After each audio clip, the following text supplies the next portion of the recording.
진리대로 심판하심이라는 제목으로 하나님 말씀 증거하도록 하겠습니다. 우리가 지난주에 1절 말씀, 로마서 2장 1절 말씀을 중심으로 남을 판단하는 사람아 혹은 죄의 실체라는 제목으로 하나님 말씀을 나누는데, 같은 연장선 속에서 오늘 말씀을 함께 보도록 하겠습니다. 오늘 1절부터 5절까지의 말씀, 사실 그 이후에 있어지는 말씀도 여러분이 이렇게 그냥 슥 지나가면 이 말씀이 무엇을 의미하는지 사실 잘 알 수가 없어요. 그리고 이 말씀을 그냥 이렇게 피상적으로 이렇게 대부분 많이 로마서를 이해하게 됩니다.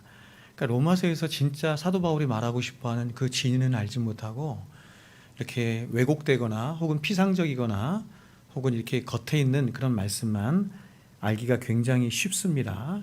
그래서 여러분 말씀을 바르게 잘 들어야 합니다. 집중해서 들어야 되고, 이런 말씀이 사실 좀 낯설 수 있어요. 낯설기도 하고 좀 어려울 수 있는데 잘 들었으면 좋겠습니다. 자, 우리가 지난 시간에 성경이 말씀하는 죄의 본질 혹은 죄의 실체가 무엇인지 우리가 함께 살펴보았어요.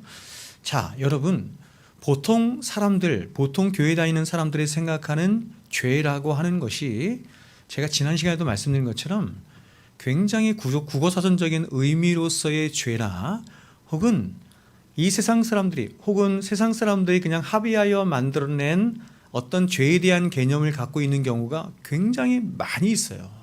교회 안에서 하나님을 믿는다고 하는 사람들조차도 그렇습니다. 그러나 지금 사도가 말하는 죄의 본질이나 죄의 실체는 그런 것이 아니다라고 하는 것을 제가 지난 시간에 여러분에게 말씀을 드렸죠. 그것은 인간 스스로가 이것입니다. 성경이 말한 죄라고 하는 것은 인간 스스로 하나님의 자리에 앉아서 하나님을 떠나고 하나님을 대적하며 스스로가 하나님처럼 판단자가 되려고 하는 모든 행태들을 죄라고 하는 거예요. 다시 말하면 하나님이 정하여 놓으신 모든 진리, 하나님이 정하여 놓으신 모든 진리를 거스르며 대적하는 모든 불의하고 불법한 행태들을 성경이 죄, 이렇게 말하는 거예요. 자, 이것을 여러분 제가 1장에서 굉장히 풍성하게 여러분과 말씀을 나누었습니다. 아주 굉장히 자세하게 나눴어요. 그래서 이게 어떤 의미인지를 여러분이 다시 로마서 1장에 있는 설교들을 좀 들어보시면 좋겠다, 이런 생각이 들어요. 그렇다면 이런 죄의 결과는 무엇입니까? 죄의 결과는 심판입니다. 죄의 결과는 심판이에요. 그러면 우리는 이렇게 묻죠. 그러면 그 심판은 어떻게, 그리고 무엇을 근거로 해서 그 심판이 판단되고 그렇게 심판이 이루어지는가, 이렇게 질문을 가질 수 있겠죠.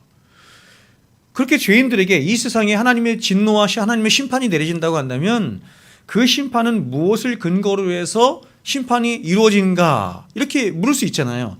이에 대해서 사도가 2절에서 이렇게 말하는 거예요. 2절 보세요. 이런 일을 행하는 자에게, 앞에서 말한 거예요. 죄를 짓는 자에게, 다시요, 불의를 행하는 자에게. 됐죠? 하나님의 심판이 어떻게 된다고요? 진리대로 되는 줄 우리가 아노라. 여러분, 하나님이 보세요. 당신을 떠나고 당신을 대적하는 이 세상과 그 이 세상에 속한 인생들을 심판하시는데, 그 불의로 가득한 인생들을 심판하시는데 무엇으로 심판하시냐면 진리대로 심판하신대요. 됐죠? 여기서 진리대로라고 번역한 이 히라바 까타 알레테이아는 이런 뜻이에요. 진리에 의해서 혹은 진리를 따라서, 이런 뜻이에요. 근데 우리가 앞서 살펴봤던 것처럼 이 진리의 실체, 알레테이아, 그렇죠? 영과 진리로 예배를 드린다라고 할 때도 영과 진리는 무엇으로 예배를 드린다? 영, 성령과 진리. 진리는 뭐라 그랬어요? 예수 그리스도. 기억나요? 그러니까 알레테이아, 진리는, 이 진리의 실체는 예수예요. 그러므로 진리대로라고 하는 말은 예수님 그분 자신이 심판의 기준이 되고 예수님 자신이 선악의 판단의 기준이 된다, 이런 말이에요. 제가 지난 시간에 여러분이 말씀을 드린 것처럼 세상 사람들은 자신들이 심판자가 되고 싶어해, 주관자가 되고 싶어해. 그래서 사람들끼리 합의하여 뭔가를 만들어냈어요. 그것이 법이고 윤리고 도덕이고 이런 것이라 그랬잖아요. 그런 걸 가지고 이것이 선이야, 이것이 악이야. 아니에요, 여러분. 성경이 말하는 선은 그냥 하나님이 선이에요. 하나님 선이에요. 예수님이 선이세요. 그래서 그분이 판단하시는 게 선이고, 그분이 판단하시는 그 판단 기준을 따라서 선과 악이 나눠진다, 이렇게 말하는 거예요. 그래서 그 예수님께서 혹은 하나님께서 판단하시는 그것을 뭐라고 해요? 진리라고 한다고.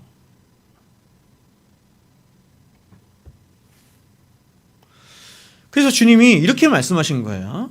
요한복음 8장 15절 16절에서 너희는 육체를 따라 판단하나, 육체가 원하는 방식을 따라서 너희들끼리 마음대로 이게 선이고 이게 악이야 라고 판단하나, 이런 뜻이에요.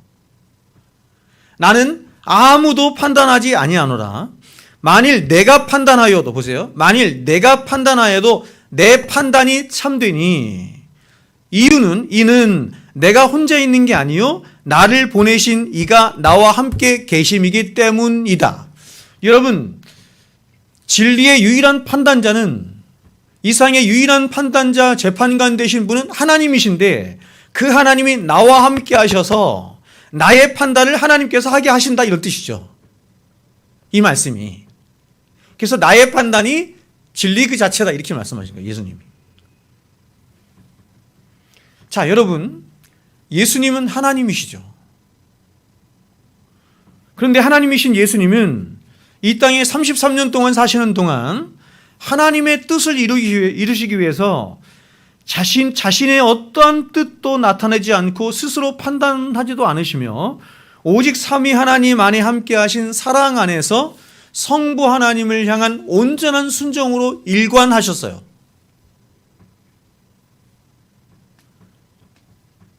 굉장히 놀라운 거예요. 그분이 하나님이신데, 예수님이 하나님이신데, 하나님이심에도 불구하고 하나님은 세상을 지으신 분 아니에요. 예수님이 세상을 지으셨거든요. 그러므로 세상을 유일하게 판단하실 수 있는 분도 예수님이시잖아요. 근데 예수님은 자신의 모든 판단을 다 내려놓고 성부 하나님께서 하시는 대로, 성부 하나님께서 하라 말씀하시는 대로, 성부 하나님께서 명하신 대로 모든 것을 그대로 순종하죠. 100%. 이에 대해서 성경이 이렇게 말씀해요. 들어보세요. 빌립보서 2장 6절 8절에 그는 근본 하나님의 본체시나, 그렇죠? 그는, 예수 그리스도는 근본 하나님의 본체세요. 하나님이시다, 이런 뜻이에요. 하나님과 동등됨을 취할 것으로 여기지 아니하시고 오히려 자기를 비워서, 자기를 낮추셔서, 비하하셔서 종의 형체를 가지셨어요. 사람들과 같이 되셨고 사람의 모양으로 나타나서 자기를 낮추시고 죽기까지, 보세요, 이 모든 것을 복종하셨으니 곧 십자가에 죽으십니다. 예수님이 어떻게 하셨냐면 이 땅에 오시고 사시고 고난당하시고 십자가에 죽으시는 모든 일들을 하나님의 뜻에 온전히 복종하셨다, 이런 뜻이에요.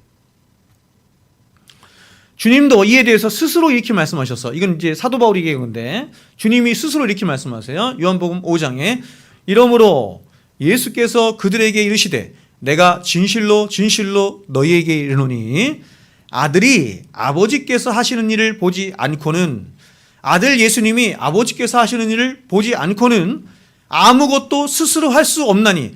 여러분, 왜 스스로 할 수 없겠어요? 스스로 할 수 없다 이렇게 말씀하신 건 뭐냐면 마치 스스로 할 수 없는 것처럼 이렇게 말씀하시는 거예요. 스스로 할 수 없나니 아버지께서 행하시는 그것을 아들도 그와 같이 행하느니라. 아버지께서 아들을 사랑하사 자기가 행하시는 것을 다 아들에게 보이시고, 아버지께서 아들에게 자기가 행하는 모든 일을 보이신 이유가 뭐예요? 사랑하셨기 때문입니다. 또 그보다 더 큰 일을 보이사 너희로 놀랍게 여기게 하시리라. 요한복음 12장은 또 이렇게 얘기하죠. 내가 내 자의로 말한 것이 아니오. 자, 예수님이 이렇게 말씀하세요. 하나님이신데 내가 내 자의로 말한 것이 아니오. 나를 보내신 아버지께서 내가 말할 것과 이를 것을 친히 명하여 주셨으니. 예수님께서 33년 동안 이 땅에 사시면서 무엇을 말하고 어떻게 말하고 할 것을 다 누가? 하나님께서 알려주셨다. 나는 그의 명령이 보세요. 영생인 줄 아노라. 그의 명령이 영생인 줄 아노라.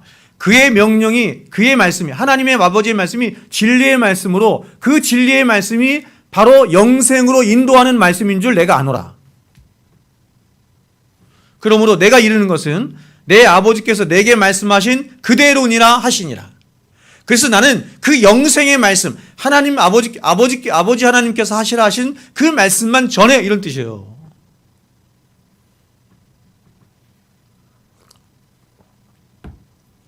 놀랍지 않습니까, 여러분? 네? 그런데 여러분, 그럼에도 불구하고 예수님은 또한 이렇게 말씀하세요. 잘 보세요. 만일 내가 판단하여도, 보세요. 만일 내가 이건 스스로 판단한다는 얘기야. 만일 내가 스스로 판단하여도 내 판단이 참되니 이는 내가 혼자 있는 것이 아니요 나를 보내신 이가 나와 함께 계심이라. 자, 여러분 보세요. 예수님은 하나님의 뜻을 이루시기 위해서 온전히 성부 하나님께 순종하는 삶을 사셨어요. 그러나 그럼에도 불구하고 예수님은 하나님이세요. 제2위의 하나님. 1위 하나님이 가장 높고 2위 하나님이 그 다음 높고 3위 하나님 성령 하나님이 가장 낮다. 이게 아니에요. 동등해요. 똑같은 하나님. 그분은 하나님이심에도 불구하고 하나님의 본체이시기에 보세요. 예수님 스스로가 판단하시는 것 또한 참되다, 이렇게 말씀하시는 거예요. 성부 하나님과 어떤 면에서 관계없이 그냥 성자 하나님 예수님께서 혼자 스스로 판단하여 말씀하시는 것도 참되고 진리이며 영생으로 인도하는 것이다, 이렇게 말하는 거죠.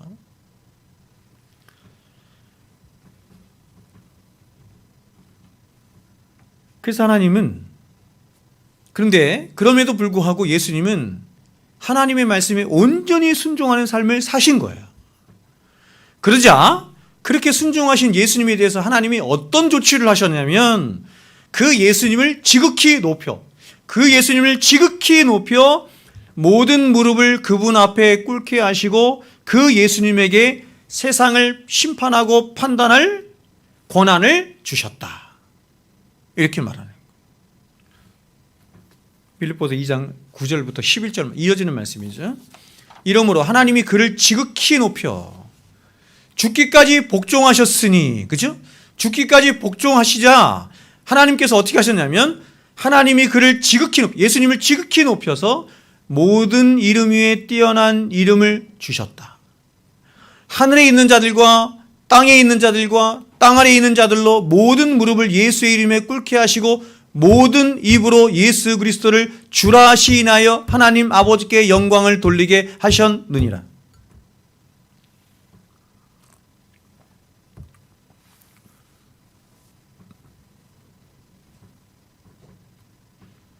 그래서 주님은 이렇게 말씀하시는 거예요. 그러므로 예수께서 자기를 믿은 유대인들에게 이르시되 너희가 내 말에 거하면 참으로 내 제자가 되고 진리를 알지니 진리가 너희를 자유케 하리라. 자, 여러분, 자유가 무엇입니까? 자유는 이런 것이에요. 자유는 완전한 평화가 있고 안식이 있는 상태, 완전한 평강이 있는 상태를 말하는 거예요. 그런 상태를 성경이 뭐라고 하냐면 구원이라고 해요. 근데 그 자유는, 다시 말해서 구원은 우리가 무엇을 취하거나 무엇을 소유함으로 혹은 어떤 착한 행위를 해서 주어지는 게 구원이 아니고 오직 지금 말한 예수님 말씀대로 진리 안에 거함으로, 다시 말해서 예수 그리스도 안에 거함으로만 주어지는 것이 자유이고 구원이다, 이렇게 말씀해요. 왜냐하면 오직 예수 안에 있는 십자가의 의만이 저와 여러분을 의롭다 할 수 있는 유일한 근거가 되며 또 유일한 판단의 근거여 심판의 기준이 되기 때문에 그렇습니다. 그러므로 저와 여러분이 의지할 수 있는 것은 오직 예수 그리스도의 긍휼하심과 은혜밖에 없는 것이고, 이 긍휼하심과 은혜를 입은 자를 성경이 성도 이렇게 말하는 거예요. 그리스도인 이렇게 말하는 거예요. 그러므로 이러한 예수 그리스도의 긍휼하심과 은혜가 아닌 다른 것을 의지하고 다른 것을 심판과 판단의 기준으로 삼는 모든 것을 성경이 죄, 하마르티아 이렇게 얘기하는 거예요. 여러분, 이것을 야고보 사도 또한 이렇게 말을 했습니다. 한번 똑같이 말했는데 들어보세요. 야고보서 2장 1절에 내 형제들아, 영광의 주 곧 우리 주 예수 그리스도에 대한 믿음을 너희가 가졌으니 사람을 차별하여 대하지 말라. 자, 여러분, 앞뒤가 좀 이상하잖아요. 말이 안 맞잖아요. 자, 보세요. 영광의 주 곧 우리 주 예수 그리스도에 대한 믿음을 너희가 가졌으나, 믿음에 대해서 얘기를 하다가 갑자기 뭐라고 하냐면 사람을 차별하여 대하지 말라. 이걸 이렇게 피상적으로 읽으면 이걸 어떻게 읽게 되냐면, 어떻게 이해하게 되냐면, 야, 너희가 이제 하나님을 믿는 사람이 됐으니 사람을 이제 겉모습을 보고 판단하지 마. 그건 나쁜 행동이야. 하나님 미워하시는 거. 이렇게 생각하잖아요. 여러분, 제가 지금 여러분에게 이렇게 풀어서 들으니까 굉장히 율법적으로 들리지 않아요? 그런 뜻이 아니란 말이에요.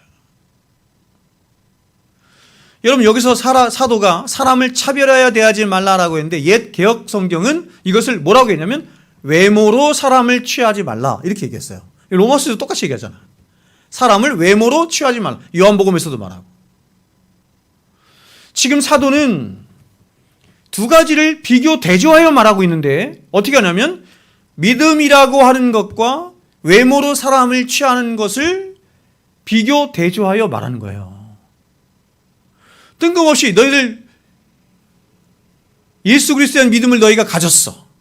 그러니까 이제는 사람을 외모로 보면 안 돼. 이상하잖아요. 그렇죠? 이 두 가지를 비교 대조하여 말하고 있는 거예요. 본질적인 차원에서. 그래서 그는 계속해서 이렇게 말해요. 야고보서 2장 9절부터 10절에 만일 너희가 사람을 차별하여 대하면, 외모로 대하면, 그렇죠? 차별하여 대하면 죄를 지는 것이니, 사람을 외모로 보는 것은 죄를 지는 거래요. 본질을 따라 보지 못하고 외모로 보는 것은 너희가 죄를 짓는 것이니 이렇게 말을 하는 거예요. 율법이 너희를 범법자로 정죄함이라. 그렇게 하면 너희를 정죄하는 이가 있으니 그가 율법이야 이렇게 말하는 거예요. 좀 어렵죠. 자, 계속 봅시다. 누구든지 온 율법을 지키다가 그 하나를 범하면 모두 범한 자가 되나니 간음하지 말라 하시니가 또한 살인하지 말라 하셨은즉 내가 비록 간음하지 아니하여도 살인하면 율법을 범한 자가 되느니라. 너희는 자유의 율법대로 심판받을 자처럼 말도 행하고 행하기도 하라. 어렵죠? 긍휼을 행하지 아니하는 자에게는 긍휼로는 심판이 있으리라. 긍휼은 심판을 이기고 자랑하느니라.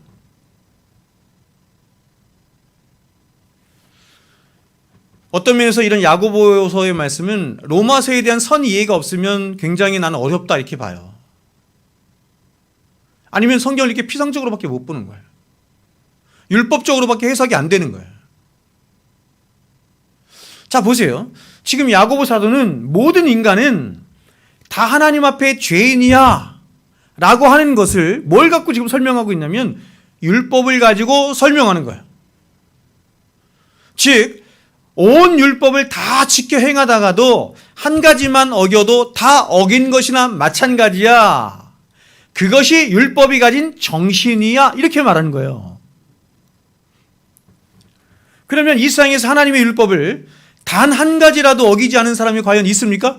없어요. 그렇죠? 율법에 대하여 0점을 맞은 자도 0점이라는 거예요. 율법의 정신이 0점, 보세요. 율법에 대하여 0점 맞았어. 0점 맞은 자도 너 0점. 50점을 맞았어. 어떤 사람 너무 막 노력을 많이 해서 50점을 맞았어. 그래도 너도 0점. 어떤 사람은 90점을 맞았네. 그래도 너도 0점. 99점 맞은 사람도 있어요. 0점. 100점 맞은 사람이 있어요, 없어요? 없어요. 그러므로 율법의 정신은 뭐냐면 율법을 어긴 자는, 하나라도 어긴 자는 다 죄인이다. 죄 아래에 있다. 이렇게 말하는 거예요. 여러분, 제가 지난 시간에도 말씀드린 것처럼 사람들 중에는, 인류 가운데는 공자처럼 석가처럼 혹은 테레사 수녀처럼 바리새인처럼 보통 사람들보다 율법의 점수를 많이 받은 사람이 많이 있어요. 그러니까 이게 헷갈리는 거예요. 제가 목회를 하면서 사람들을 보니 사람들이 믿음으로 선을 행하는 것과 이렇게 태생적으로 테레사 수녀나 혹은 다른 사람들처럼 태생적으로 이런 것들 잘 지켜 행하는 사람이 있어요. 그걸 혼동해요. 자, 그러나 여러분, 이 모든 사람들이 사람들 보기에는 굉장히 고결한 것처럼 보이죠. 그래서 사람들이 그 사람들을 막 축해 세우는 거야. 테레사 수녀, 또 제가 아까 누가 했어? 뭐 석가모니, 뭐 공자 등등 막 축해 세우는 거예요. 그 사람들 축해 세우는 이유가 뭐예요? 인간도 이렇게 할 수 있어 라고 인간을 높이는 거예요, 여러분. 그래서 상대 우위를 가져요. 사람들끼리 상대 우위를 가져요. 그러나 하나님 앞에 서면 다 똑같은 죄인이에요. 여러분, 여기 사도 바울이 서 있다고 생각해 봅시다. 사도 바울, 여기 모세가 서 있어. 그리고 저 같은 인간이 여기 딱 서 있어요. 3명. 하나님 앞에서 하나님이 차등을 두실까요? 야, 너는 성경을 13권이나 썼구나. 야, 너는 모세오경이나 썼네. 이스라엘 백성들을 애굽에서 탈출시켜서 애굽까지 야, 너 공로가 참 귀하네. 아유, 이병수, 너는 보니까 찌질이네. 세상에서 한 게 별로 없네. 넌 쫙 뒤로 가. 아니에요, 여러분. 똑같아요. 성경은 똑같다는 거예요.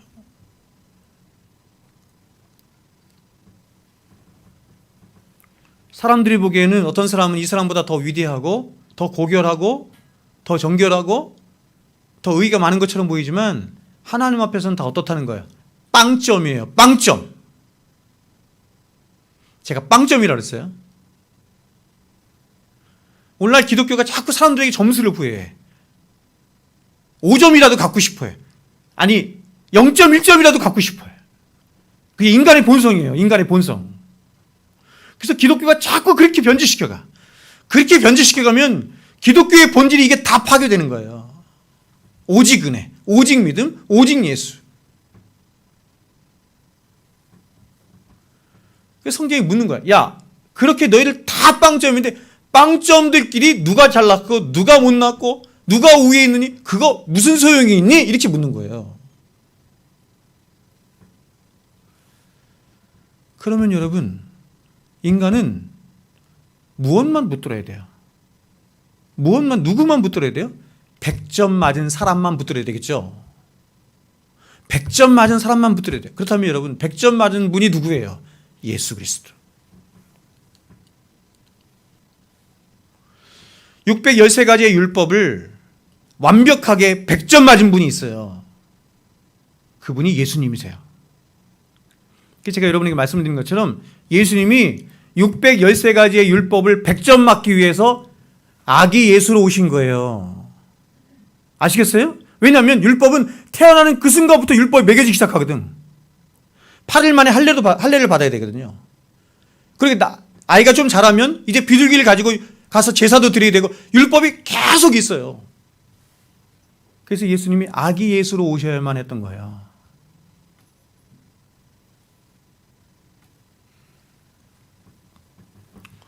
예수님은 613가지의 모든 율법을 온전히 그리고 완벽하게 순종하심으로, 이게 순종이거든요. 순종하심으로 율법의 완성을 이루셨어요. 왜 제가 순종을 얘기하냐면 율법의 모든 정신은 결국 사랑이거든요. 사랑은 뭘로 나타나냐면 순종으로 나타나는 거거든. 그래서 율법의 마침은 순종이고 그것은 사랑으로 나타나는 거예요. 그러므로 여러분, 사람이 구원받고 살 수 있는 유일한 길은 바로 예수 그리스도 그분의 긍휼하심과 십자가의 은혜를 의지하는 것 외에는 없어요. 다른 것 붙들면 다 0점 처리돼. 석가모니 붙들면 0점, 마호메트 붙들면 0점. 또 누구 있어요? 나 자신을 붙들어도 0점. 세상에 돈과 명예를 붙들어도 0점. 다 0점이야. 0점 맞지 않고 오직 100점 맞을 수 있는 분이 한 분밖에 없어요. 그분이 예수님이에요. 그래서 예수님께서 이렇게 말씀하는 거예요. 사도행전에서 다른 이로서는 구원을 받을 수 없나니 천하 사람 중에 구원을 받을 만한 다른 이름을 우리에게 주신 이 없습니다. 여러분, 세상 사람들은 이렇게 말을 해요. 여러분, 그러니까 세상이 정확하게 보는 거예요. 왜 기독교는 그렇게 독선적이고 배타적이냐. 하도 세상이 기독교를 향해서 너희들은 왜 그렇게 독선적이고 배타적 이렇게 말하니까 오늘날 기독교 무슨 윤리 실천 운동한다고 하는 사람들이 그런 세상의 입맛에 맞게 기독교를 윤리 도덕적으로 변질시키는 거예요. 그게 기독교가 아닌데. 여러분, 세상으로부터 욕을 먹지 않는 기독교가 참된 기독교예요? 절대 그렇지 않습니다. 기독교가 뭔가 실수하고 잘못하고 자기 죄를 져서 세상으로부터 욕먹는 것은 그렇게 하면 안 되겠지만 기독교 자체는 욕을 먹게 돼 있어요. 왜냐하면 진리 때문에. 그 진리가 뭔데? 이렇게 얘기해요. 내가 곧 길이요 진리요 생명이에요. 나로 말미암지 않고는 아버지께로 갈 자가 없어요. 독선적이에요. 기독교 신앙은 굉장히 독특해요. 굉장히 독특한 게 뭐냐면 가르침이 아니에요. 기독교는 가르침이 아니에요. 기독교는 가르침을 말하기 전에 뭘 말하냐면 예수라는 한 인격에 대해서 말하는 거예요. 예수라고 하는 한 인격에 모든 것을 다 집중시켰고 모든 것을 다 넣은 거예요. 거기에 생명도 넣고 진리도 넣고 거기에 영생도 넣고 구원도 넣고 다 넣은 거예요. 그게 기독교예요. 그래서 기독교는 뭐라고 했냐면 예수에게, 예수 그분 한 분에게만 모든 것을 집중한다. 굉장히 독선적이죠. 예수 아니면 안 돼. 예수 아니면 아무것도 안 돼. 예수 아니면 누구도 구원 얻을 수 없어. 예수가 없는 평안은 거짓 평안이야. 예수 안에서 갖는 자유가 아니면 거짓 자유야. 모든 게 여러분, 모든 참됨과 선은 다 무엇을 통과해야 되냐면 예수를 통과해야 되는 거예요. 예수. 성경이 다 예수 얘기하는 거예요. 예수님만이 여러분 100점이시고 예수 그리스도만이 저와 여러분을 구원하실 유일한 길이고 진리고 생명이신데 과연 이런 예수 외에 다른 누구를 의지하고 다른 무엇을 소망하라는 말입니까? 그러므로 그렇게 오직 예수 그리스도의 은혜와 긍휼로 구원받은 너희가, 보세요. 그래서 사도가 얘기하는 거예요. 그렇게 오직 예수 그리스도의 은혜와 긍휼만으로 구원받은 너희가, 너희는 빵점이잖아. 너희를 100점 되게 한 거는 예수잖아. 이렇게 말하는 거죠.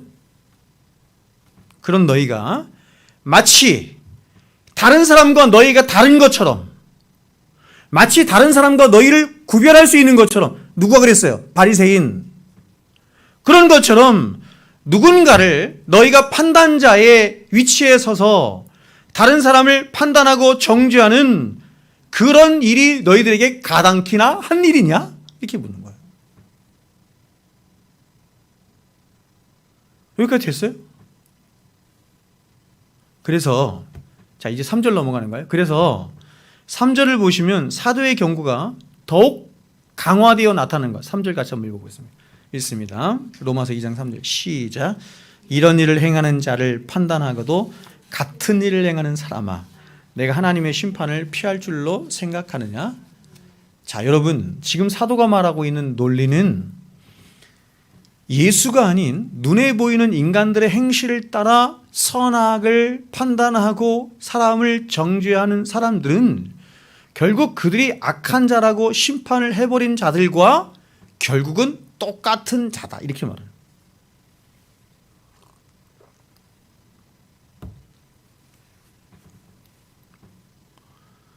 이유가 뭔지 제가 설명하겠습니다. 여기서 이런 일을 행하는 자들이 있어요. 이런 일을 행하는 자들은 1장 29절부터 32절까지에 나타난 죄의 증상들에 속한 자들을 말하는 거예요.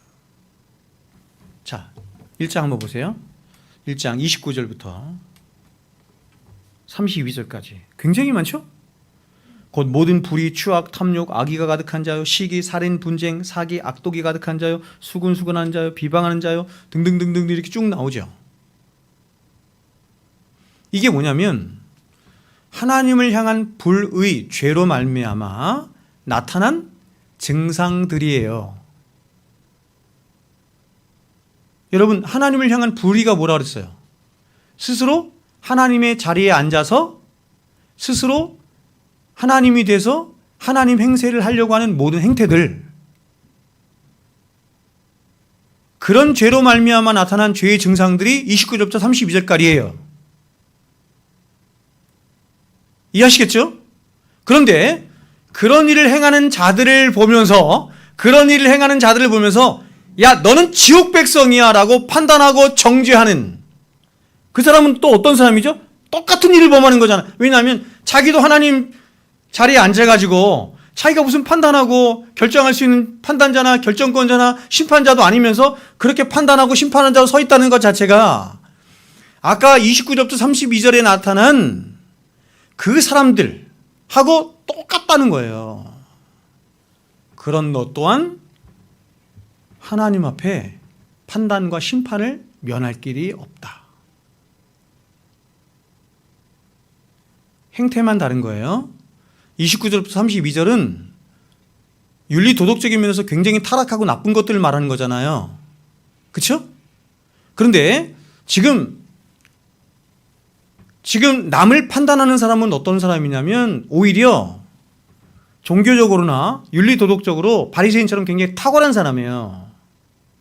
근데 이렇게 윤리 도덕적으로 타락한 일을 벌이는 사람들이나 혹은 윤리 도덕적으로 훌륭해서 남들과 구별돼서 바리새인처럼 율법주의자처럼 그렇게 자기 의를 충만히 쌓은 사람이나 하나님을 향해서 갖는 태도는 같더라. 이런 얘기예요. 이거 이해하셨나요? 제가 설명이 어렵네.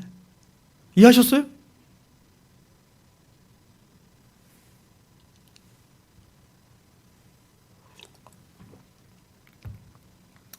여기서 우리는 죄에 대한 정의가 좀 더 선명해지는 것을 그래서 봐요. 자, 여러분, 1장 29절부터 32절까지 나타난 여러 세목들은 분명히 죄의 증상들이에요. 그리고 그러한 죄의 증상들은 하나님의 진리를 거스른 불의입니다. 이걸 불의라고 해요. 여러분, 여기서 불의란 바로 바로 예수 그리스도의 의를 인정치 않는 혹은 진리를 거스르는, 이렇게도 말할 수 있어요. 예수 그리스도의 의를 인정치 않는, 다시 말해서 빗나간 자기 사랑으로 말미암아 자신을 하나님의 자리에 올려놓고자 하는 인간의 모든 시도들, 모든 행태들을 말하는 거예요. 따라서 29절부터 32절에 등장하는 모든 죄의 증상들의 뿌리에는 결국 나라고 하는 존재에 대한 무한한 가치부여와 무한한 신뢰와 무한한 자기 사랑이 있는 거예요. 그러므로 이렇게 역사 속에서 자신을 향한 거짓되고 왜곡된 사랑이 만들어낸 죄의 증상들로 인해서 악하다고 선고를 받은 그 사람들이나 29절부터 32절에 속한 자들이나 또한 그러한 자들을 바라보면서 여전히 하나님의 은혜와 긍휼을 알지 못하고 깨닫지 못하고 누리지 못한 채 혹은 인정하지 않은 채 여전히 선악의 판단의 주체자로 서서 그런 사람들을 보면서 너희들은 악한 거야, 너희들은 나쁜 거야, 너희들은 우리와 달라라고 판단하고 있는 자들이나 하나님 앞에서는 그 죄의 본질이 똑같더라. 그래서 결국 모든 자들은 하나님의 심판을 받더라. 이렇게 말합니다.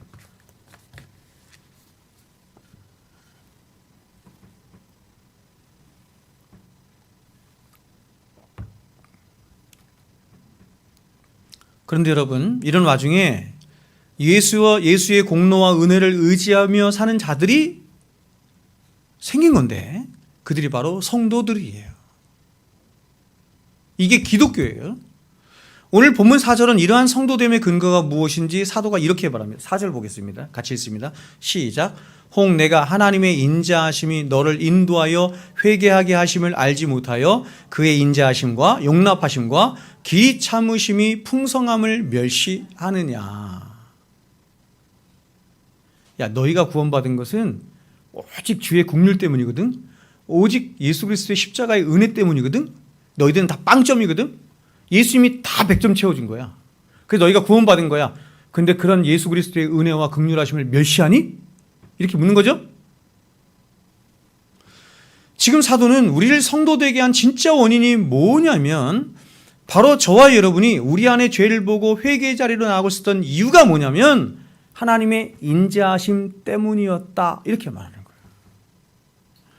따라서 여전히 자기 행위를 의지한 채 누가 옳으니 누가 잘못됐느니 하며 다른 사람들을 향하여 선악의 판단의 주체자가 되려고 하는 것은 아직도 자신이 오직 하나님의 인자하심과 용납하심과 길이 참으심으로만 구원받은 자라는 사실을 알지 못한 채 여전히 하나님의 은혜를 혹은 십자가의 은혜를 혹은 예수 그리스도의 긍휼하심을 멸시하고 있는 것이나 마찬가지인 거야. 이렇게 말하는 거예요. 그리고 사도는 이어지는 5절에서 그렇게 여전히 자기 의를 의지하고 자기 의를 자랑하며 살아가는 자는 하나님의 진노를 자신에게 쌓으며 살아가는 자라는 것을 확인하여 도장 찍듯이 말하고 있어요. 자, 5절 같이 한번 보세요. 5절 읽겠습니다.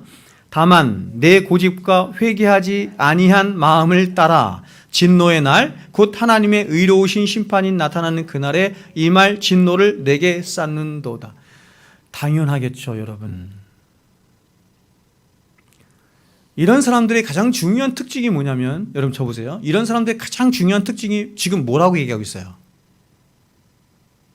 스스로 하나님처럼 하나님의 자리에 올라서 다른 사람들과 자신을 구별하며 다른 사람들을 정죄하고 판단하는 그런 사람들의 가장 중요한 특징이 뭐라는 거예요, 지금? 두 가지 얘기하죠. 고집과 회개하지 아니하는 마음. 당연하겠죠, 여러분. 자신의 실체를 봐서 야, 내가 의지할 것은 오직 하나님의 은혜밖에 없구나. 이게 회개거든요. 나는 빵점이구나. 예수님만 100점이구나. 저 100점 맞은 예수님만 의지해야지. 이게 회개거든요. 이걸 해보지 못한 거지. 여전히 자기 안에 의가 있는데 자기에게 나는 50점인데 난 70점인데 나는 80점인데 라고 상대의 의를 자꾸 가지면서 다른 사람과 구분하고 있으니 거기에 무슨 하나님의 은혜가 들어올 자리가 있어요.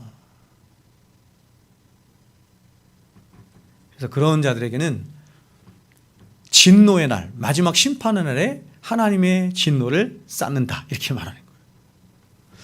지금 사도가 말하는 요지, 다시 말해서 회개치 않은 자는 어떤 자냐면 끝까지 자신의 의를 놓지 않고 자신의 의를 의지하며 자신의 가치를 가장 소중하게 여기며 자신의 가능성을 믿고 자신을 향한 끝없는 사랑 가운데 살아가는 자다. 이렇게 말하는 거예요.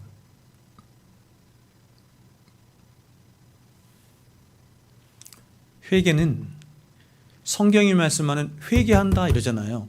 회개라고 하는 것은 어떤 뜻이냐면 자기 자신을 목적 삼아서 자기 자신을 향해서 가던 그 길을 멈추어 서서 다시 돌아서서 하나님을 향해서 돌아가는 것을 회개 이렇게 말을 해요. 자, 회심이라고 해요. 돌아서는 것을 회개라고 하고 하나님을 향해서 가는 것을 믿음이라고 하기 때문에 이 둘을 합쳐서 회심 이렇게 얘기해요. 그러므로 예수를 믿는다고 하면서도 여전히 자신을 믿고 자신을 의지하고 자신을 사랑하며 살아가는 것은 결국 뭐예요? 거짓 회개죠. 거짓 회개이거나 혹은 회개한 이후에 끊임없이 하나님 앞에 자기의 마음을 지키지 못해서 죄를 범하는 거죠. 여러분, 타락한 인간의 가장 중요한 특징이 뭐냐면 이것입니다. 자기 의와 자기 고집과 자기 자존심을 생명처럼 여기는 거예요. 야, 내가 돈이 없지 가오가 없지 않잖아. 건달들 이런 말을 하죠. 여러분, 건달들조차도 최고 관심사가 뭐냐면, 최고 소중하게 생기는 게 뭐냐면 가오야, 가오. 자기의야.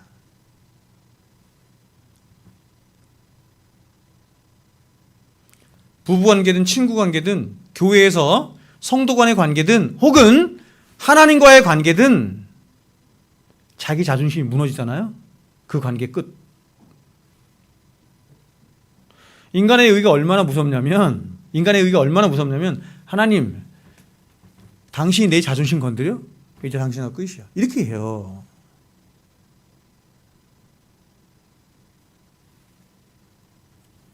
그래서 아담 안에 태어난 모든 인간들은 모두가 하나같이 자신의 의를 세워서 자신을 다른 사람들과 구별시킴으로 결국 자신이 세상의 판단의 주체자가 돼서 왕이 되기 위해서 오직 꼭대기만을 향해 여윗당하며 질주하는 것과 같아요. 세상 사람들은 다 깃발 하나 들고 저 높은 곳을 향해서, 꼭대기를 향해서 다 질주해. 그래서 그 고지에 다다르기 위해서 사람들은 평생을요, 이걸 멈출 수가 없어요. 왜냐하면 이 자기의라고 하는 것은 성향이거든요. 멈추지를 못해요. 그래서 끊임없이 큰 흐름 속에서 끊임없이 사람들은 자기의를 위해서 수고하고 애쓰고 눈물 흘리고 등골이 휘고 온몸이 쪼그라들도록 그렇게 자기의를 위해서 살아. 자기 자랑을 위해서 살아. 자기 자존심을 위해서 살아.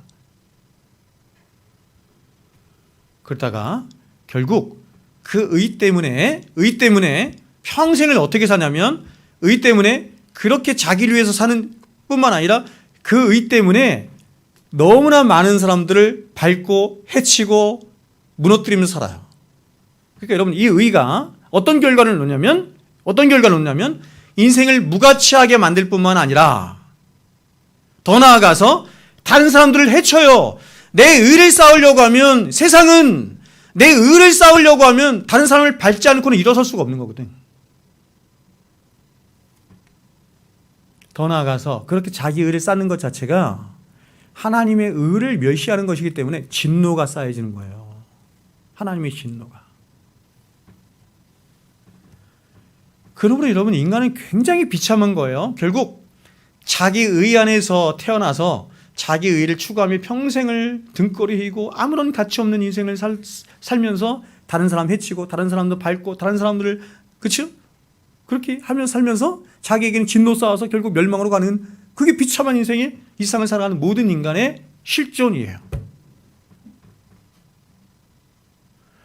여러분, 우리가 세상의 시나 시조나 혹은 소설이나 여러 가지 문학작품 이런 것들을 보면 이렇게 자기만을 위해서 살다간 사람들의 후회하는 그런 무용담을 쓴 게 굉장히 많잖아요. 그렇게 사는 건 잘못하는 인생이야. 이기적인 인생, 자기만을 위해서 살아가는 것은 잘못하는 것이, 도덕 시간에도 윤리 도덕 시간에도 배우죠. 아무리 그렇게 사람들이 후회하며 살아봐야 소용없어. 또 그렇게 살아. 또 왜 그러냐면 인간의 본성이 그래요. 본성이. 세상이 이렇게 치열한 이유가 그거예요. 다 각자마다 깃발 하나 들고 서로 죽이면서 꼭대기를 올라가려고 다 치열하게 싸우니, 경쟁이 난무하는 세상이니 세상이 이렇게 치열할 수밖에 없겠지. 그래서 사람들은 행복을 갈구하면서도 행복할 수가 없는 거예요. 왜요? 사람들은 행복을 갈구하지만 그 행복은, 사람들이 원하는 행복은 뭐냐면 다 다른 사람들 짓누르고 자기가 꼭대기에 올라선 행복만을 추구하거든. 그러니 거기에 무슨 기쁨이 있고 거기에 무슨 행복이 있겠어요.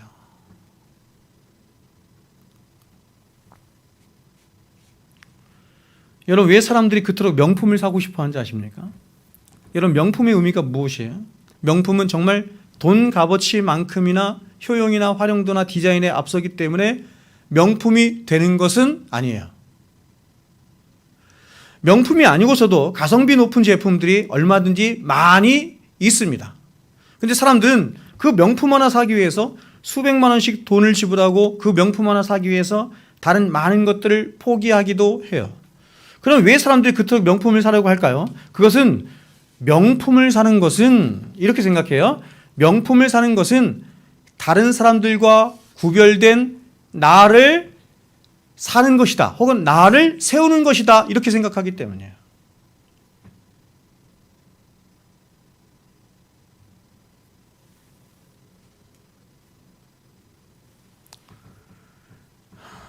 개인적인 얘기를 해서 좀 그런데 제가 부목사 시절에 제가 청년애들을 좀 가르쳤잖아요. 근데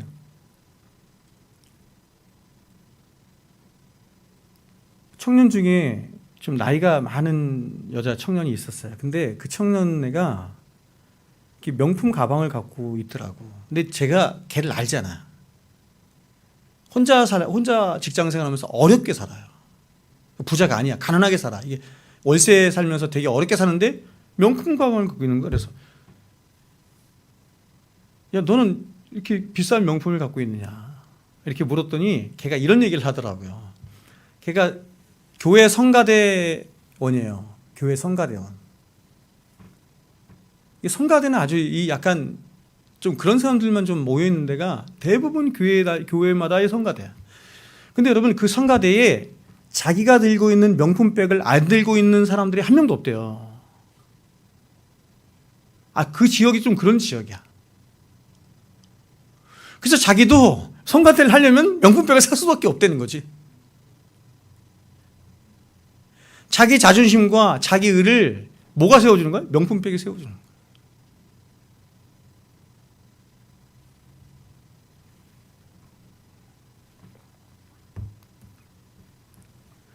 여러분 사람들은 별로 들고 다니지도 않을 거면서 자기 자존심을 챙기고 자신을 다른 사람과 구별하기 위해서 명품을 사요. 왜냐하면 우리가 사는 이 사회가 그 명품을 사는 사람들을 특별한 사람들로 취급해 준다고 묵시적으로 합의하고 있기 때문에 그렇습니다.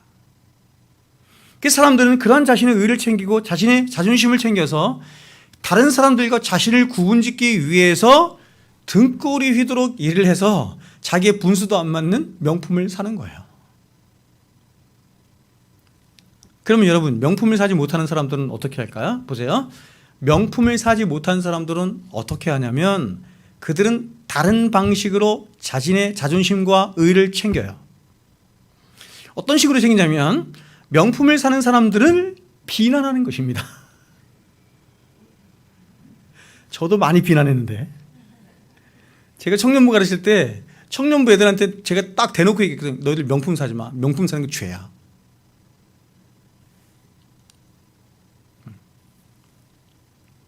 그리고 말하기를 이런 얘기는 제가 안 한 것 같은데 이렇게 말을 하는 거예요. 명품을 사는 것은 사치스러운 일이고 잘못된 일이야 라고 그런 식으로 논리를 펴요. 그러면서 말하기를 이렇게 말해요. 나는 명품이 아닌 시장에서 파는 옷을 더 즐겨 입는 굉장히 난 검소한 사람이고 합리적인 사람이야 라고 하면서 다른 방식으로 어떻게 해요? 자기 의를 챙기는 거예요.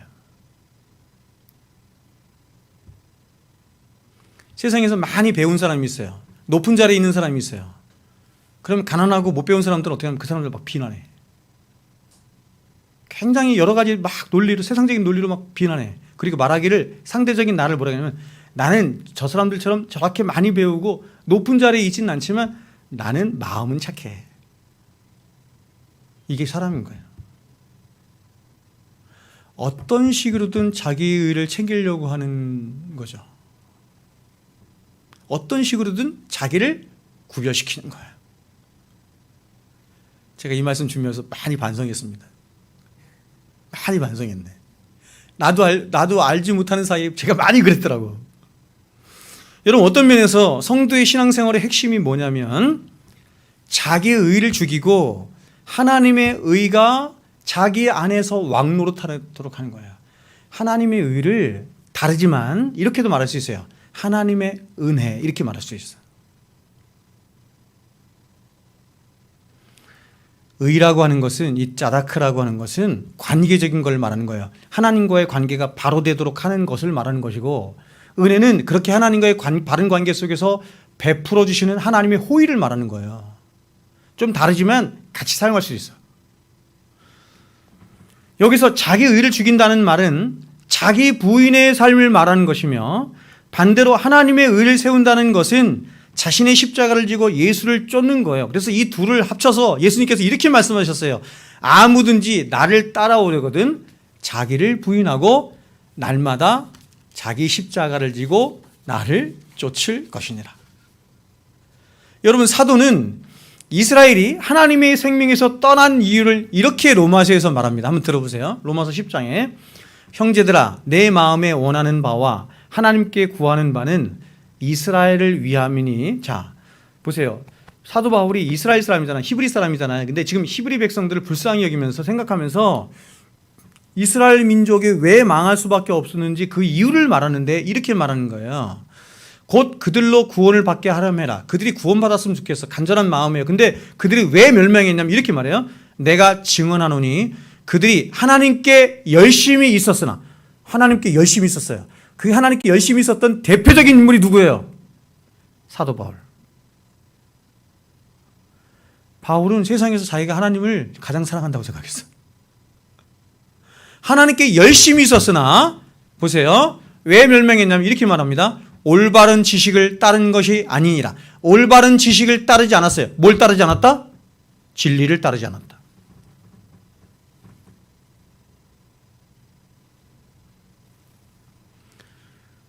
하나님의 의를 모르고 자기 의를 세우려고 하나님의 진리를 몰라서 진리를 따르지 않고 진리가 아닌 것들을 따른 결과가 뭐냐면 이거예요. 하나님의 의를 모르고 자기 의를 세우려고 힘써 하나님의 의에 복종하지 아니하게 된 거예요.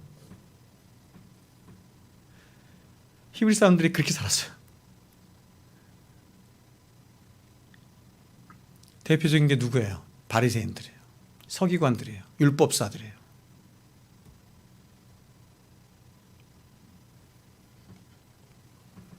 여러분,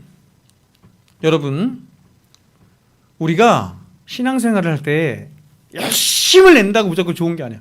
열심히 나쁜 게 아닙니다. 열심히 좋은데 무조건 열심을 내면 안 되고 그 열심은 어떻게 해야 돼요? 어디에 서서? 진리에 서서. 진리가 너무 중요해요. 고린도전서 13장은 사랑이 얼마나 중요한지를 얘기하죠. 근데 그 사랑을 이야기할 때도 여러분, 사랑이 헛될 수도 있대요. 우리가 막 사람들을 사랑하는데 열심히 사람들을 사랑하는데 사랑이 헛될 수도 있대. 하나님을 사랑하고 이웃을 막 열심히 사랑하는데 사랑이 헛될 수도 있대. 어떨 때 그렇대요? 진리와 함께 하지 않을 때래요. 그 사랑을 뭐라고 해요? 진리와 함께 기뻐하는 사랑, 이렇게 말하는 거예요. 전 너무 중요하다고 생각해요.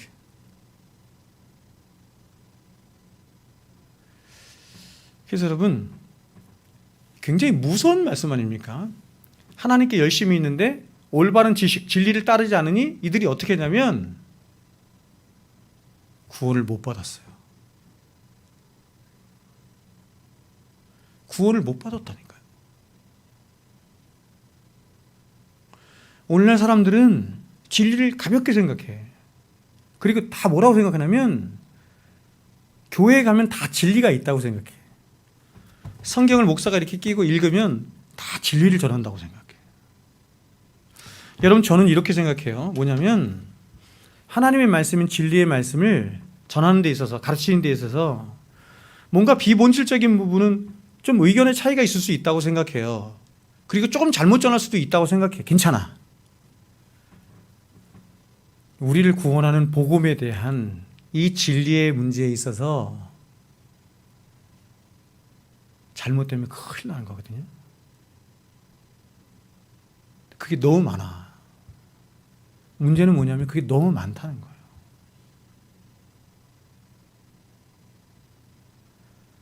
우리 사도신경 지금 배우고 있지만 제가 여러분에게 말씀드렸지만 똑같이 교회는 다 하나님 불러요. 예수님 불러요. 근데 진리가 말하는 하나님이 아닌 경우도 많고 진리가 말하는 예수가 아닌 경우도 너무 많은 거예요. 진리가 인도하는 구원이 아닌 경우도 너무 많은 거예요.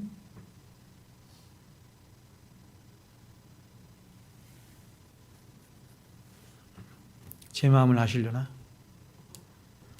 하여튼 목사의 눈으로 볼 땐 그래요. 너무 많아.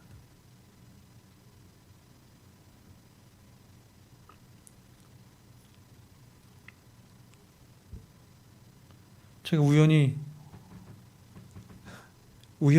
세종시 안에 있는 어떤 목사님의 좀 우리 관계를 좀 하니까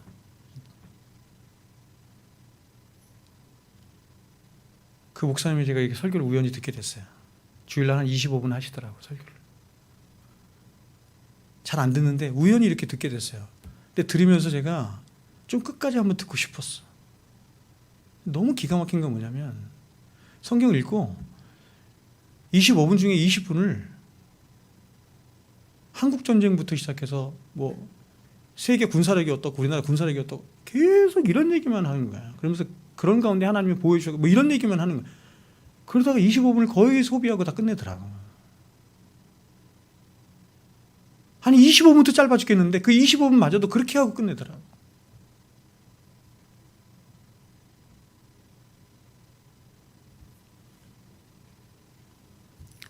그런데 사람이 많아요. 그 교회 사람이 많아. 마음이 막 답답하고 말씀을 맺도록 하겠습니다. 마태복음 21장을 보면 포도원 농부의 비유가 나와요. 아시죠? 근데 주님은 이 나쁜 농부들을 자, 포도원 농부의 비유를 말씀하시고 이어서 이것을 풀어 말씀하시는 게 뭐냐면 건축자들의 버린 머릿돌을 얘기하는 거예요. 머릿돌이 뭐죠? 코너스톤이 뭐죠? 모퉁이 돌. 그렇죠? 건축자들이 버린 코너스톤. 이스라엘 백성들은 집을 지을 때 코너스톤을 두고 집을 그게 주춧돌이에요. 여러분 여기서 건축자는 집을 짓는 전문가잖아요. 그런데 전문가라고 하는 자가 진짜 머릿돌이 무엇인지를 분가를 못하고 계속 그 머릿돌을 갖다 버리는 거예요. 그래서 건축자들이 버린 돌이 이렇게 말하는 거야. 건축자들이 버린 돌이 그 돌이 진짜 구원하는 그 집을 세우는 코너스톤이 됐더라. 근데 이 말씀을 하시기 전에 뭘 얘기했냐면 포도원 농부의 비유를 말씀한 거예요. 그러면 여러분 건축자가 이렇게 자꾸 이 집을 세울 주춧돌 코너스톤을 버리고 가짜 머릿돌로 집을 짓게 되면 집이 어떻게 돼요? 바람이 불고 창수가 나면 무너져 버리는 거예요. 여러분 이것이 보세요. 앞선 비유에 연결해서 볼 때 예수님이 어떤 결론을 말하는 거냐면 자신의 의를 힘써 세우는 어리석은 세상의 건축자들이다 이렇게 말하는 거예요. 사람들이 인생이라고 하는 집을, 구원이라고 하는 집을 짓는데 잘못된 돌로 갖다가 세우더라 이런 얘기예요. 그러면서 한 비유가 뭐냐면 포도원 농부의 비유를 말하는 거예요. 여러분 포도원 농부 비유 내용은 이렇습니다. 어느 마을에 큰 포도원 농장을 가지고 있는 주인이 있어요. 여러분 지금 이 비유를 제가 풀어드리면 이게 그렇구나 이런 의미에서 예수님께서 말씀을 저는 새롭게 드릴 거예요. 보세요. 포도원 농장을 가진 주인이 있어요. 그런데 어느 날 이 포도원 주인이 이 포도원 농장을 새로 주고 자신은 타국으로 갔어요. 그래서 이제 결실할 때가 가까워서 그 실과를 받으려고 자신의 종들을 누구에게 보냈어요? 농부에게로 보내죠. 그런데 악한 농부들이 어떻게 하죠? 그 종들을, 주인이 보낸 종들을 심히 때려 죽여버리죠. 그래서 이번에는 주인이 더 많은 종들을 보내. 근데 그 종들도 어떻게 했어요? 죽여버려. 그래서 이번에는 주인이 생각하기를 이제 내가 내 아들을 보내면 이들이 내 아들을 영접하겠지 하고 아들을 보내. 아들마저 어떻게 해요? 죽여버려요. 뭐 말하는지 알겠죠? 아들마저 때려 죽이거든요. 그렇다면 여러분 왜 포도원 농부들이 주인이 보낸 종들과 심지어 그 아들까지도 때려 죽였을까요? 그것은 첫 번째로 이들은 자신들이 거둔 열매가 자신들의 것이다 라고 하는 오만하고 배은망덕한 생각을 가졌기 때문이에요.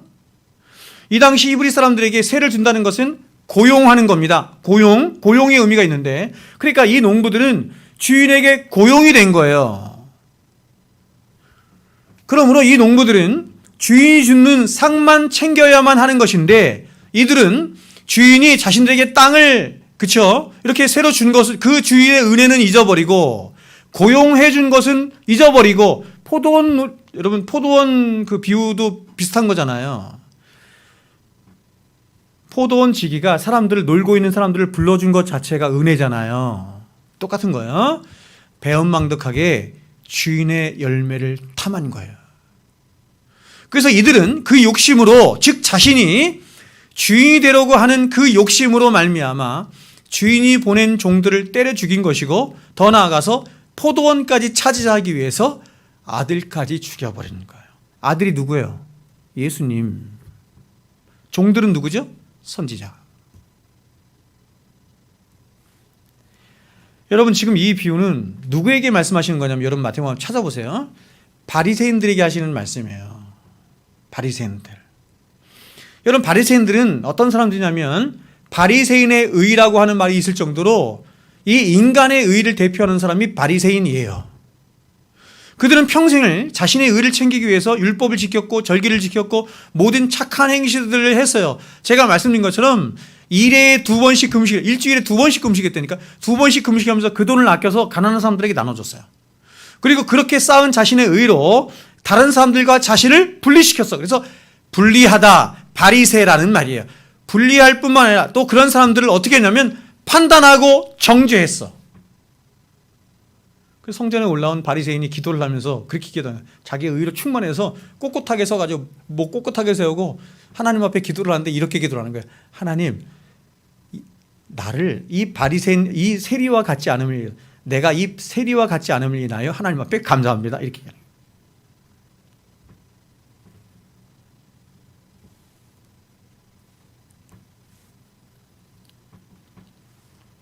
그런데 이런 이들에게 주님이 이 포도원 비유를 통해서 너희들의 그 모든 의는, 그러니까 지금 이 포도원 비유가 뭐 얘기하고 있는가 아시겠죠? 인간의 의에 대해서 얘기하는 거예요. 너희들의 그 모든 의는 다 더러운 옷과 같을 뿐이며 오직 의는 믿음으로 말미암아 즉 하나님의 은혜로만 사는 자가 진정한 의인이야, 천국 백성이야 라고 말하는 것입니다. 말씀하는 거예요. 포도원 비유를 통해서. 그러니 여러분, 평생을 자기 의를 위해서 살았고 자기 의를 쌓기 위해서 살았고 자기 의에 충만한 바리새인들이 예수님을 용납할 수가 있겠어요? 그래서 그 아들을 죽이죠. 그 아들을. 그러니까 인간의 의로 충만한 인간들이 선지자를 보내는데 자기 의 때문에 선지자도 죽여. 더 많은 선지자를 보내는데 그 선지자도 죽여. 뭐 때문에? 자기 의 때문에. 그리고 예수님이 오셨어요. 하나님의 아들, 진짜 너희들의 생명의 주인이신 그 하나님의 아들은 너희가 영접하겠지, 받아들이겠지라고 보냈는데 그 아들마저 죽여버려요. 이유가 뭐라고요? 의 때문에 그렇다고. 하나님처럼 되고자 하는 의 때문에.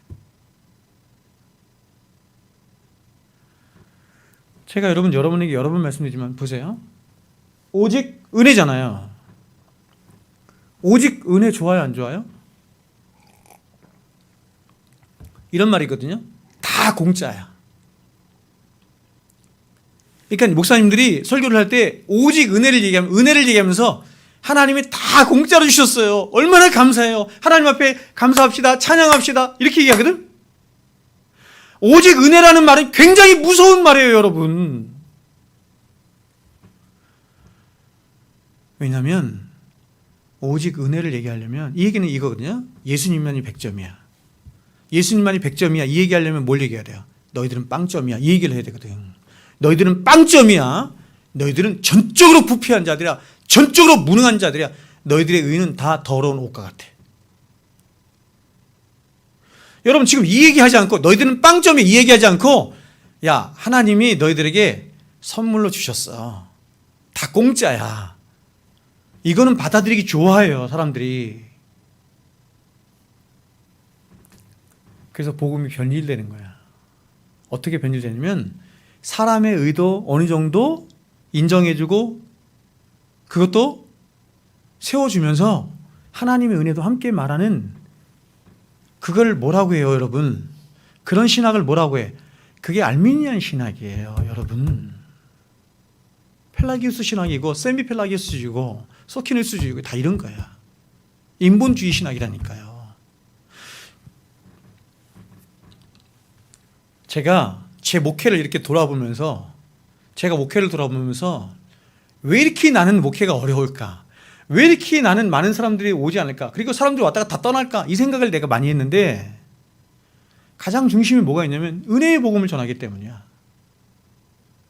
제가 은혜의 복음을 이렇게 섞어서 인본주의로 이렇게 전하면 사람들의 자존심도 좀 챙겨주고 사람들의 의의도 좀 챙겨주고 사람들도 좀 인정해 주면서 하나님이 여러분들에게 다 공짜로 주셨어요. 구원도 공짜로 주시고 은혜도 주시고 다 주셨어요.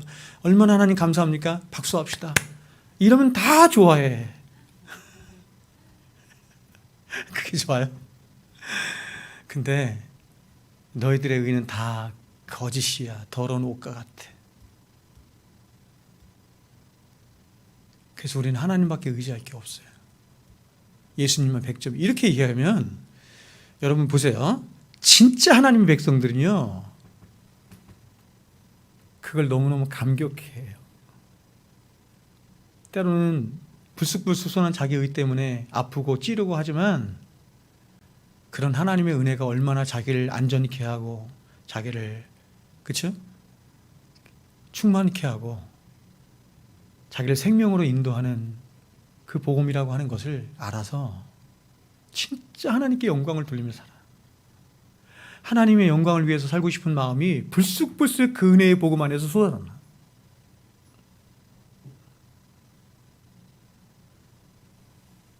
그런 것 같아요.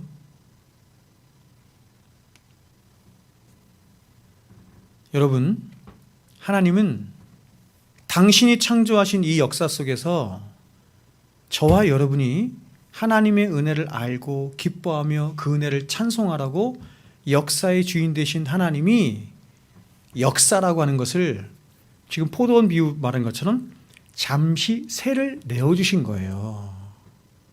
세상을 잠시 새 내어주신 거야. 우리가 세상의 주인도 아니고 역사의 주인도 아니에요. 포도원을 일구면서 역사를 살아가면서 우리가 알아야 되는 것은 뭐냐면, 야, 아무런 소망 없는 나 같은 자를 주인이 나를 써줬구나, 일하게 했구나, 열매를 맺게 했구나, 주인의 은혜가 이렇게 크구나, 오직 하나님의 은혜뿐이구나. 역사 속에서 하나님이 창조하신 세상 속에서 이걸 알아야 되는데 오히려 인간들은 이런 역사 속에서 하나님의 은혜는 배우지 않고 자꾸 뭐 배우냐면 오히려 자아실현 이렇게 말해요. 여러분 오죽했으면 메슬로우가 인간의 5가지, 6가지 중에서 5번째 욕구가 뭔지 아세요? 자아실현의 욕구라니까요. 그러니까 여러분 하나님을 믿지 않는 사람들을 다 보니까 모든 인간들은 자아실현의 욕구가 있더라. 자기 의로 충만해 있더라, 이런 뜻이야. 역사 속에서 하나님의 의를 배워야 되는데 그렇지 않고 하나님의 은혜는 배우지 않고 자아실현, 운운하며 바리새인처럼 자기의 의를 세우는 데만 혈안이 되어 있는 것입니다. 그러면서 평생을 살아가면서 그런 삶이 여러분 이러한 삶은 어떤 삶이냐면 포도원 비유에서 말하는 것처럼 자기의 의를 세우며 사는 삶은 어떤 삶이에요? 아들을 때려 죽이는 삶이에요. 예수를 십자가에 못 박는 삶이라고요. 자, 다른 말로 그 비유 다른 면하는 것은 머릿돌을 버린 어리석은 건축자들의 모습이라고요. 이 비유 연결되시죠? 구원이라고 하는 것은 저마다 나라고 하는 주인공을 무대 위로 올려서 스포트라이트를 받고 싶어하는 죄인들이 모인 곳에서, 세상은 다 그렇거든. 다 세상은 뭐냐면 야, 나 좀 알아줘, 나 좀 볼래? 다 그 세상이야. 죄송합니다, 목사들도 그래. 나 좀 알아줘. 목회의 성공을 다 그런 걸로 알고 있어. 어느 순간 그런 곳에서 어느 순간 하나님의 은혜에 대한 눈이 열려지면서 그런 자신에 대한 슬픔을 가지고 오직 하나님의 은혜만을 찬송하며 사는 곳으로 건너가는 것을 구원이라고 하는 거예요. 자, 여러분, 저 보세요. 몇 분 안 오셨지만 제가 힘을 다해 설교했어. 저 보세요. 성경이 말하는 구원이 뭔지 아시겠어요? 성경이 말하는 신앙이 뭔지 아시겠어요? 제가 개척을 하고 지금 12년째 접어드는데 계속 이 복음 전했어. 계속 이 복음 전했어.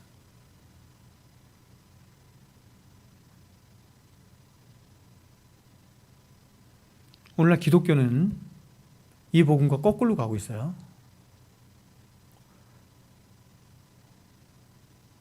너무너무 거꾸로 가고 있어요.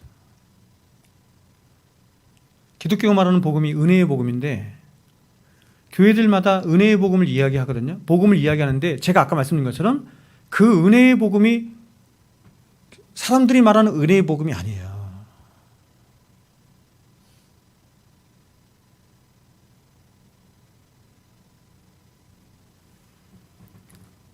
은혜의 복음은 인간들의 의와 이렇게 믹스될 수 없어요. 믹스될 수 없어요. 섞일 수 없어요. 은혜의 복음은 오직 예수 그리스도의 십자가의 의로만 가능한 복음이 은혜의 복음이에요. 그거 배우는 거 우리가. 하나님은 거룩하신 분이기 때문에 예수만 받으시잖아요. 그래서 우리가 오직 은혜로 살아갈 때 하나님이 가장 영광 받으시는 거예요. 언제 영광 받으신다고? 우리가 살아가면서 하나님 정말 그렇습니다. 나는 전적으로 부패하고 전적으로 무능한 자입니다. 이렇게 부패할 수 있을까요? 이 사망에서 누가 나를 건져내랴. 이 탄식을 하면서 어린아이처럼 나는 하나님만 의존해요. 하나님만 나는 정말 바랄 뿐입니다. 하나님만 믿고 하나님만 소망하고 하나님만 사랑해요. 이럴 때 하나님이 어떻게 한다? 솔리데오 글로리아. 하나님이 영광을 받으시더라. 아멘이시죠? 이게 기독교입니다. 이게 기독교. 이 복음 제가 평생 전할 수 있도록 저에게 용기 주세요. 이 5가지 솔라 전할 수 있도록 용기 주세요. 저한테 용기 주시는 게 아니라 기도해 주세요. 저를 위해서. 아시겠죠? 기도하겠습니다.